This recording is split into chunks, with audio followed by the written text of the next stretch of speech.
Today, we're doing a full process review on adding a member to your LLC.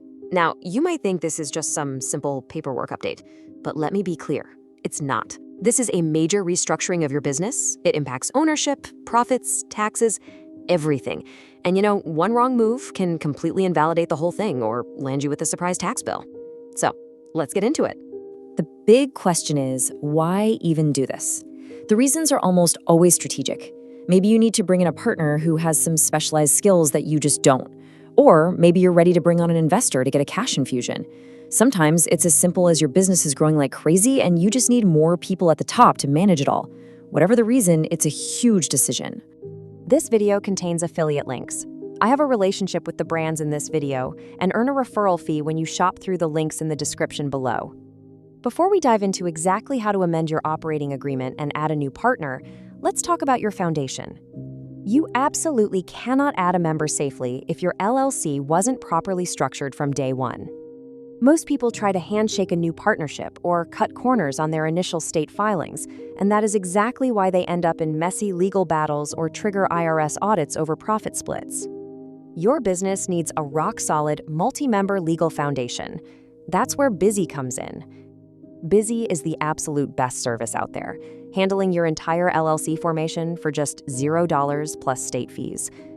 They take care of all the heavy legal lifting for you, filing your articles of organization, providing your required registered agent service, securing your EIN, and setting up the compliance alerts you need when ownership changes.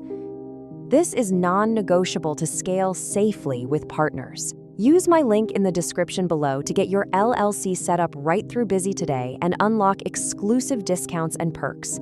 Get that handled first. All right, section 1, the overview. And like we said, this is so much more than just shuffling some papers.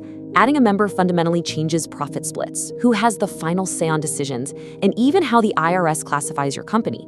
The entire thing really hinges on one single critical document. And that document is your operating agreement. You can think of this as the constitution for your company. It's the legally binding rulebook that dictates absolutely everything: ownership percentages, voting rights, you name it. This is your starting point. And a quick word of warning, if you don't have one, you're just stuck with whatever your state's default laws are, and believe me, they almost never match what you actually want. Okay, now for the main event. Let's unbox the actual procedure. We're gonna break down the exact sequence of steps you need to follow, and getting this order right is absolutely critical if you want this ownership change to be legally sound. So here they are, the 6 core steps. It all starts with your internal docs. First, review that operating agreement. Second, you have to get formal approval from all your existing members. Next, you make it official. You draft and sign an amendment, and then you file it with the state if they require it. And finally, you have to tell the rest of the world, notify the IRS, and update all of your bank and financial accounts. You have to follow this sequence exactly. Let's just focus on step 2 for a second, member approval. This is a really common place where things go wrong. The default standard in most states is unanimous approval. That means every single member has to agree. If you skip this or don't get everyone on board, the entire ownership change could be legally challenged and thrown out later on. So let's talk about cost. When you get to step 4, filing with the state, there's going to be a fee.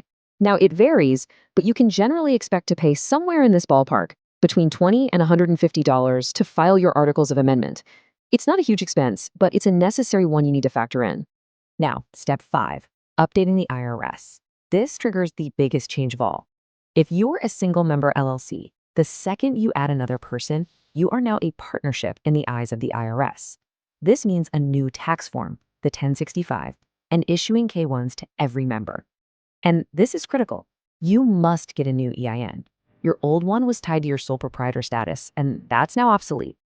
Okay, time for some performance testing. There are 3 main ways a new member can join an LLC. And you guessed it, each one has a totally different tax outcome. Let's compare these methods. First, if a new member buys their share from an existing owner, the seller has a taxable event on their hands. Second, if they just contribute new money or property straight to the LLC, that's usually non-taxable, which is great. But third, and this one's tricky, if they get their ownership in exchange for work, for services, that interest is usually taxed as regular compensation. And that leads us to a really key distinction for any partner coming on for their services: capital interest versus profits interest. A capital interest is a slice of the company's value today. A profits interest only gives you a share of future profits.